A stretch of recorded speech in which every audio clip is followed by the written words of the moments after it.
धूप धीरे धीरे गांव की गलियों में फैल रही थी। पंछी चहचहा रहे थे और दुकानों के शटर उठने की आवाजें सुनाई दे रही थीं। धर्मपुर गांव में सब कुछ सामान्य लग रहा था, लेकिन एक दुकान थी जो बाकी सबसे पहले खुलती थी।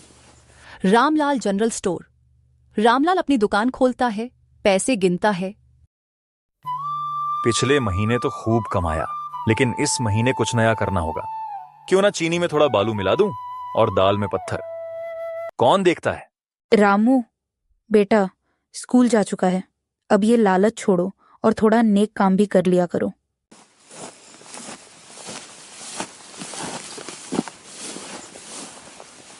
नेक काम करके तो कोई अमीर नहीं बना चंदा। आज की दुनिया में जो बेचारा सीधा सादा हो वो बस रोटियां ही सेकता है। गांव की चौपाल पर कुछ बुजुर्ग बैठे बीड़ी पी रहे थे। वहीं भोला अपनी आदत के अनुसार सबको हंसाने की कोशिश कर रहा था। रामलाल की दुकान से कल हल्दी खरीदी थी, आज माँ के हाथ पीले हो गए। और मेरे घर की चीनी इतनी कड़वी निकली कि पोती रोने लगी। बोलो बोलो, रामलाल का क्या इलाज करें? उसका लालच एक दिन उसे ले डूबेगा।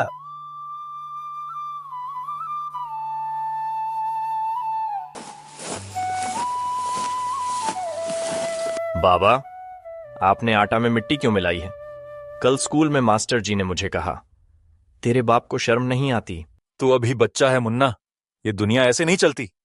हम भी तो इसी भीड़ में हैं।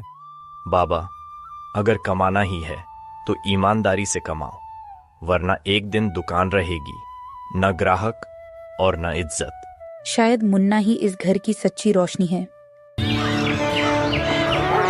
एक दिन गांव में एक शानदार गाड़ी आई। उसमें से एक अमीर और अलग दिखने वाला आदमी उतरा, रावण सेठ। वो सीधा रामलाल की दुकान पर आया। नमस्ते रामलाल जी, मैं इस गांव में कुछ निवेश करना चाहता हूँ, लेकिन एक ईमानदार साथी की तलाश है। ईमानदारी की तो मैं मिसाल हूं।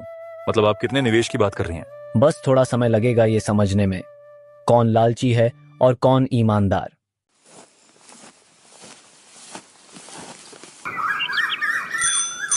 दिन ढल रहा था।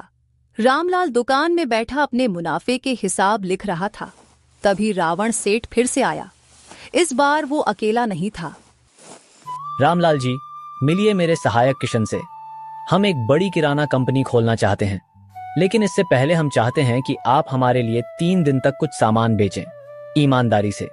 ईमानदारी से? हाँ, क्यों नहीं, लेकिन फायदा? फायदा आपको तभी मिलेगा जब आप खुद को साबित करें। पर याद रखिए, हम हर दिन के रसीद और ग्राहक से फीडबैक लेंगे। ये आदमी तो बहुत चालाक लग रहा है। अब 3 दिन ईमानदारी से नाटक करना पड़ेगा।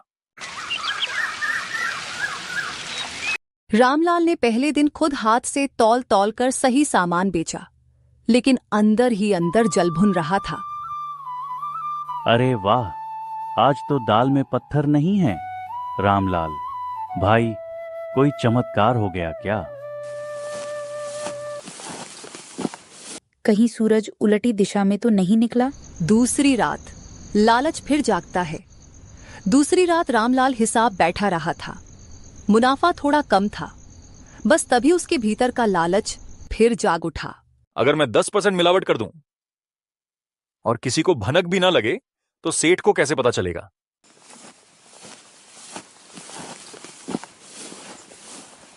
वो चुपचाप चावल में सस्ते टूटे चावल मिला देता है। रामलाल, क्या कर रहे हो? सेठ ने साफ कहा था, ईमानदारी से काम करो। अरे बस थोड़ा सा ही मिलाया है, ग्राहक को पता नहीं चलेगा और मुनाफा भी डबल होगा। तीसरे दिन सुबह मुन्ना ने दुकान में कुछ अजीब देखा। वो झट से सेठ के पास पहुंचा। सेठ जी, मुझे शक है कि मेरे पिता फिर से मिलावट कर रहे हैं। आप चाहें तो खुद दुकान पर जाकर देख लीजिए। तुम बहादुर और सच्चे बेटे हो मुन्ना। चलो चलकर सच का पर्दा हटाते हैं।